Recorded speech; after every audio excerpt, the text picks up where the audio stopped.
کہ ایاک نعبد و ایاک نستعین، اے اللہ ہم تیری ہی عبادت کرتے ہیں اور تجھ ہی سے مدد چاہتے ہیں۔ ہم کس سے مدد چاہ رہے ہوتے ہیں؟ اللہ سے مدد چاہ رہے ہوتے ہیں۔ اور ہم کس کی عبادت کرتے ہیں؟ کس کے سامنے سجدہ کرتے ہیں؟ اللہ کے سامنے سجدہ کرتے ہیں، اللہ کے سامنے جھکتے ہیں۔ نماز ہم کس کے لیے پڑھتے ہیں؟ اللہ کے لیے پڑھتے ہیں۔ تو بندہ اپنے مالک سے فریاد کر رہا ہوتا ہے، اپنے آقا سے فریاد کر رہا ہوتا ہے کہ یا اللہ ہم تیری ہی عبادت کرتے ہیں اور تجھ ہی سے مدد مانگتے ہیں۔ ہم کس سے مدد مانگتے ہیں؟ اللہ سے مدد مانگتے ہیں۔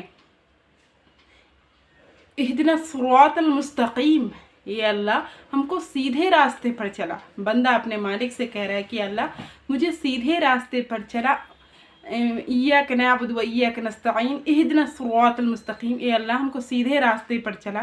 صراط الذین انعمت علیہم، یا اللہ ان کے راستے پر چلا جن پر تو نے انعام فرمایا۔ انعام سے وہ لوگ مراد ہے، صدیقین ہے، شہداء ہے اور نبیین ہیں، جو انبیاء ہیں، ان سے یہ مراد ہے کہ ان پر انعام کیا گیا تھا کہ انہیں جنت کی بشارت پہلے سے دے دی گئی تھی اور وہ بہت سارے اعزاز اللہ تعالیٰ نے ان کو بخشا تھا۔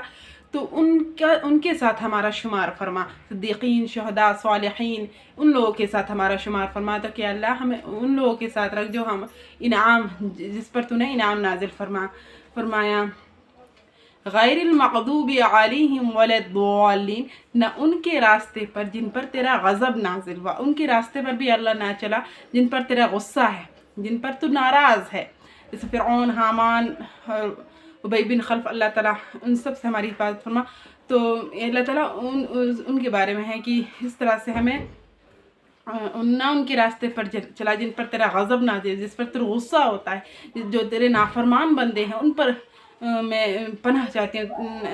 یہ غیر المغضوب علیہم ولا الضالین، نہ ان کے راستے پر جن پر تیرا غضب نازل ہو، ولا الضالین، اور نہ گمراہوں کے راستے پر، اور ان لوگوں کے راستے پر نہ چلا جو گمراہ ہوئے، جو ہدایت سے بھٹک چکے ہیں، ان کے راستے پر بھی نہ چلا۔ اگر تو چلا تو صرف اپنے عبادت کے لیے ہمیں قبول کر اور اپنے راستے پر چلا، اور اب بندہ اپنے مالک سے دعا کر رہا ہوتا ہے کہ اللہ ہم تیری ہی بات کرتے ہیں اور تجھ ہی سے مدد مانگتے ہیں کہ اس کے علاوہ کوئی ایسی ذات نہیں ہے جس سے ہم مدد مانگے۔ ہم مدد کس سے مانگ رہے ہوتے ہیں؟ اللہ سے مدد مانگتے ہیں۔ تو یہ اس میں جو احادیث ہے کہ یہ جو سورہ فاتحہ کے بارے میں آیا ہے کہ سورہ فاتحہ میں ہر بیماری سے شفا ہے، کہ ہر بیماری سے شفا ہے۔ حضرت ابی بن کعب رضی اللہ عنہ سے روایت ہے کہ آپ صلی اللہ علیہ وسلم نے فرمایا کہ اس ذات کی قسم جس کے قبضے میں میری جان ہے، اس جیسی سورہ نازل نہیں ہوئی، میری جان کی قسم، سورہ فاتحہ جیسی سورہ نہ تو توریت میں ہے اور نہ انجیل میں، نہ زبور میں۔ یہ سورہ فاتحہ جو ہے قرآن مجید میں آئی ہے، یہ 7 آیتیں ہیں۔ یہ کتنی آیتیں ہیں؟ 7 آیتیں ہیں جو بار بار پڑھی جاتی ہیں، یعنی قرآن عظیم ہے جو مجھے دیا گیا ہے، جو آپ صلی اللہ علیہ وسلم کو دیا گیا ہے، وہ قرآن عظیم ہے۔ ایک روایت میں آیا ہے کہ جو شخص اس ارادے سے لیٹے اور سورہ فاتحہ قل هو اللہ احد پڑھ لے، اپنے اوپر دم کر لے، سوائے موت سے ہر بلا سے امن پاوے، یعنی کہ سوائے موت تو اللہ کے حکم سے ہوتا ہے، جب جس کا وقت مقرر ہوگا وہ اس دن آ کر رہے گی، لیکن ہر بلا سے امن پاوے گا اگر وہ سورہ فاتحہ پڑھ کر اپنے اوپر دم کر لے گا، سورہ اخلاص پڑھ کر دم کر کے سوئے گا۔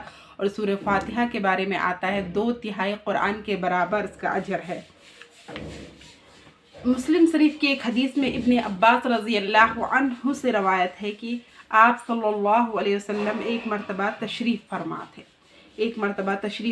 تھے تو آپ صلی اللہ علیہ وسلم نے فرمایا کہ آسمان کا دروازہ کھلا ہوا ہے، آج سے پہلے کبھی نہیں کھلا تھا۔ پھر اس میں ایک فرشتہ نازل ہوا، حضور صلی اللہ علیہ وسلم نے فرمایا کہ ایک فرشتہ نازل ہوا جو آج سے پہلے کبھی نہیں نازل ہوا تھا۔ پھر اس فرشتے نے عرض کیا کہ 2 نور کی بشارت دی، 2 نوروں کی بشارت دی تھی جو آپ سے پہلے کسی کو نہیں دیے گئے تھے، ایک سورہ فاتحہ اور سورہ بقرہ کی آخر 2 رکوع۔